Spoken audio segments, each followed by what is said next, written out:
味道浓郁，鲜香麻辣，嫩豆腐入口即化，地道。Hello， 大家好，我是小秋。最近呀，时常听到身边的朋友们到了饭点就不知道该吃什么，没什么食欲。那今天咱们就来做一道吃不腻的下饭菜——麻婆豆腐。我们首先呢要把这个花椒备一下，大家猜猜我要怎么使用它？我先卖个关子。好了，现在我们这锅已经热了，我们放入花椒。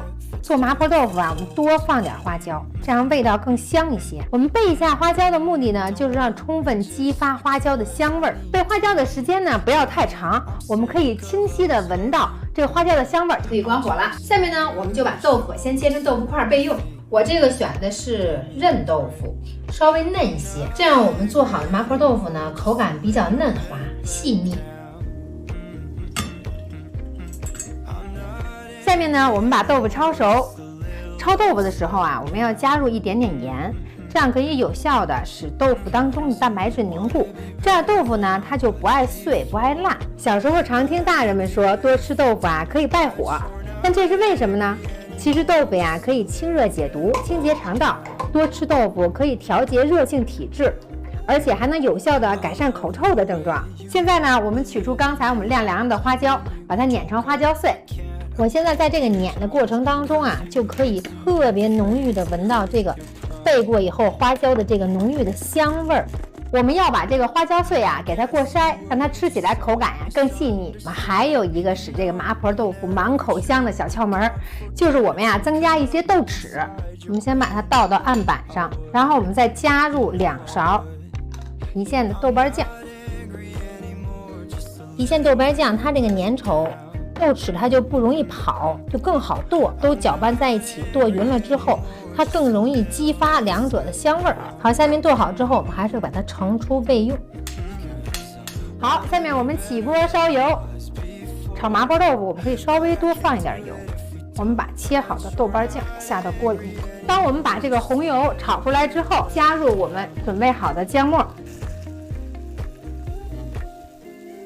在我们把这个姜煸出香味来之后，我们加入1大勺生抽，再加入一点老抽提色，然后还有一个调味的灵魂人物，就是辣椒粉，均匀的撒上一层辣椒粉。当然，如果爱吃辣的朋友可以多放一些。这时候我们加入1大碗水，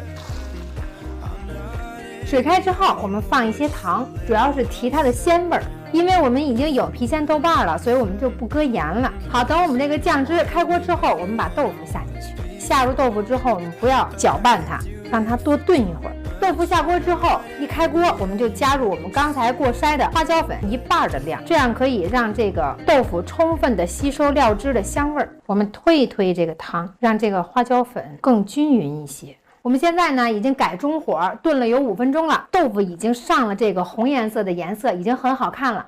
临出锅前我们要勾芡，一定要少量多次，因为一下子勾多了，这汤汁啊非常黏，菜不好看，所以我们一次啊勾一点儿，勾2到3次是最好的。好，现在呢勾完芡之后，我们这个汤汁就已经很浓郁了。我们关火出锅，出锅之后咱可别着急吃啊，这还剩一点点。我们刚才备好的花椒粉，我们均匀的撒到上面。第一呢，它的菜色好看；第二呢，它的味道更浓郁。哇，这可绝对是配米饭的灵魂伴侣呀！您呀就做这种宽汁版的，这个汤汁啊拌米饭绝了。话不多说，我可得赶紧干饭去了。今天您学会了吗？